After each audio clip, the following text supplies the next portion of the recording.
इस वीडियो में हम छोटा सा टॉपिक कवर कर रहे हैं which is precipitation reaction of microbiology. इससे पहले हमने अग्लूटिनेशन रिएक्शन किया है, तो सबसे पहले हम समझते हैं the difference between agglutination reaction and precipitation reaction. तो बड़ा छोटा सा डिफरेंस है जो अब देखो, दोनों ही अग्लूटिनेशन रिएक्शन एंड प्रेसिपिटेशन रिएक्शन दोनों ही एंटीजन एंटीबॉडी रिएक्शंस हैं, मतलब दोनों में ही एंटीजन एंटीबॉडी कम्प्लेक्स फॉर्मेशन हो रही है। बट डिफरेंस क्या है? अब जो हमने पहले अग्लूटिनेशन रिएक्शन किया है, अगर वो वीडियो नहीं देखी तो पहले देख लेना। अब जो हमने अग्लूटिनेशन रिएक्शन किया उसमें क्या था, जो एंटीजन था वो इनसॉल्युबल एंटीजन होता था, मतलब वो पार्टिकुलेट फॉर्म में एग्जिस्ट करता था, इधर आरबीसी पे होता था या किसी बैक्टीरिया पे वो एंटीजन प्रेजेंट होता था। किसमें? जो हमने सबसे पहले अग्लूटिनेशन रिएक्शन किया। बट प्रेसिपिटेशन रिएक्शन में क्या है कि जो एंटीजन है, एंटीजन एंटीबॉडी रिएक्शन होगी ना, उसमें जो एंटीजन है वो सॉल्युबल एंटीजन होता है, मतलब सॉल्युबल फॉर्म में हमारे ब्लड में एग्जिस्ट कर रहा है। एग्जाम्पल क्या है? प्रोटीन्स। तो इसमें क्या होता है, यहाँ पर जो नेचर होता है वो विजिबिलिटी, नेचर ऑफ विजिबिलिटी क्या होता है? Precipitate formation. और अग्लूटिनेशन रिएक्शन में नेचर ऑफ विजिबिलिटी क्या होता था? Clump formation. ये दो, this is a basic difference कि उसमें एंटीजन इनसॉल्युबल था, पार्टिकुलेट फॉर्म में एग्जिस्ट कर रहा था। यहाँ पर जो एंटीजन है वो सॉल्युबल है, फॉर एग्जांपल प्रोटीन्स। तो यहाँ पर जो प्रेसिपिटेट फॉर्मेशन होगी। आगे समझ, एक तो तुमने ये समझना था, इसकी डेफिनेशन देख लो। When a soluble antigen and antibodies are mixed together at optimum concentration, a lattice is formed and antigen antibody complexes can be observed as precipitate.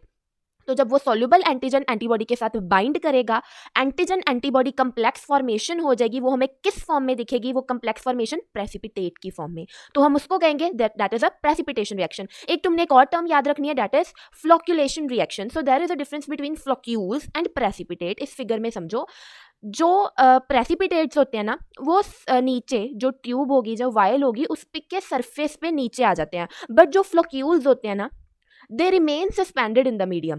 ठीक है, and when instead of settling down precipitates remain suspended in the medium, those are known as floccules. और उनको क्या कहते हैं? Flocculation reaction. तो precipitates क्या होंगे? they get settled down in the tube, whereas floccules they remain suspended in the solution. So this is the difference between precipitates and floccules. अब की फीचर्स क्या होंगे, तुम खुद बताओ।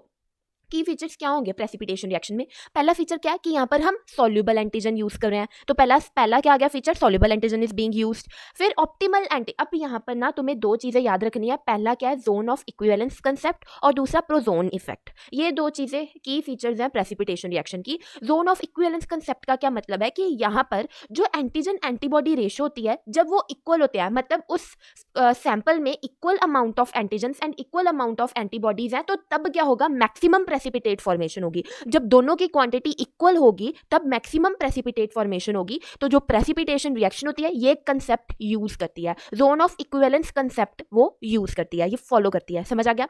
दूसरा तुमने याद रखना है प्रोजोन इफेक्ट। जब किसी एक की क्वांटिटी, चाहे वो एंटीबॉडी है चाहे वो एंटीजन है, इन दोनों में से किसी एक की भी क्वांटिटी कम होगी तो जो प्रेसिपिटेट्स बनेंगे वो कम बनेंगे। इस फिनोमिना को कहते हैं प्रोजोन इफेक्ट। आ गया समझ?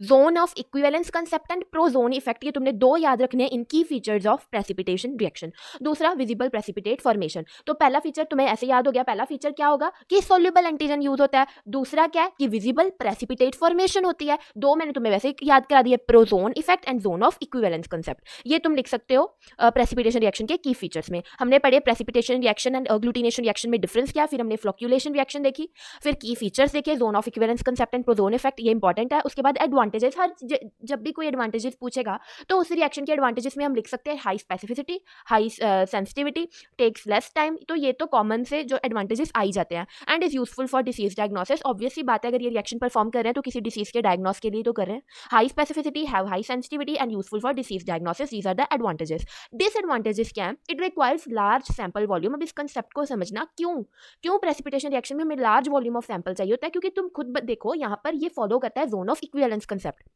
कि अगर एंटीजन और एंटीबॉडी का इक्वल अमाउंट होगा तो मैक्सिमम प्रेसिपिटेट फॉर्मेशन होंगे। तो उस केस में हम, अगर हमारे पास ब्लड सैंपल कम हुआ तो एक तो क्या हो सकता है कि इनमें से किसी ना किसी की क्वांटिटी कम ज़्यादा हो जाएगी, तो जिसके कारण ऑप्टिमम लेवल जितना हमें प्रेसिपिटेट्स चाहिए थे वो उतने बनेंगे नहीं, जिसके कारण फॉल्स रिजल्ट आ सकता है। तो इसीलिए एक्यूरेट रिजल्ट्स के लिए हमें large volume of sample required होता है, जस्ट बिकॉज क्योंकि ये zone of equivalence concept follow करता है। समझ आ गया? This is the disadvantages, primary disadvantage जो प्रेसिपिटेशन रिएक्शन की वो ये है। दूसरा टाइम कंज्यूमिंग है, प्रेसिपिटेट बनेंगे तभी तो हम इवेल्युएट करेंगे, and expensive instruments are required. ये यहाँ पर एक फोटो स्पेक्ट्रोमीटर होता है जो इंस्ट्रूमेंट है जो इसमें चाहिए होता है, that is an expensive one. So these are the disadvantages.